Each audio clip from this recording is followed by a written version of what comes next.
Iran ने अक़वाम मुत्तहिदा की मुमकिना पाबंदियों की बहाली और यूरोपीय ममालिक की जानिब से ट्रिगर मैकेनिज्म फ़ाल करने के खिलाफ बड़ा कदम उठाते हुए बरतानिया, जर्मनी और फ्रांस में तैनात अपने सफ़ीरों को फौरी तौर पर वापस बुला लिया है।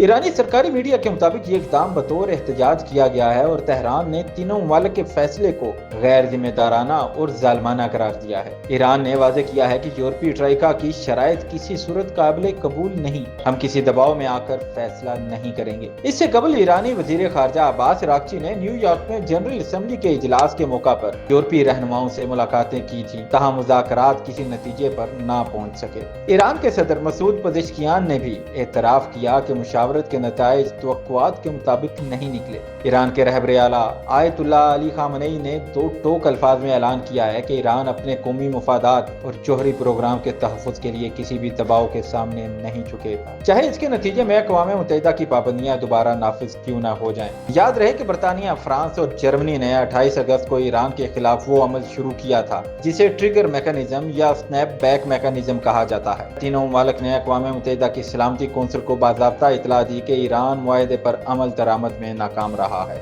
इस मैकेनिज्म के मुताबिक अगर 30 दिन के अंदर सलामती कौंसिल ईरान पर पाबंदियों की बहाली को रोकने की मुतफ़िका करारदाद मंजूर ना करे तो तमाम अक़वाम मुत्तहिदा की पाबंदियां खुदकार तौर पर दोबारा नाफिज हो जाएंगी। इस अमल में किसी मुल्क को वीटो का हक भी हासिल नहीं होता। यही वजह है कि ईरान ने यूरोपीय ममालिक के इक़दाम को अपने खिलाफ सख्त दबाव करार देते हुए भरपूर रद्द अमल दिया है। ये पेशरफ्त एक बार फिर ईरान और मगरबी ताकतों के दरमियान तनाव को बढ़ा रही है।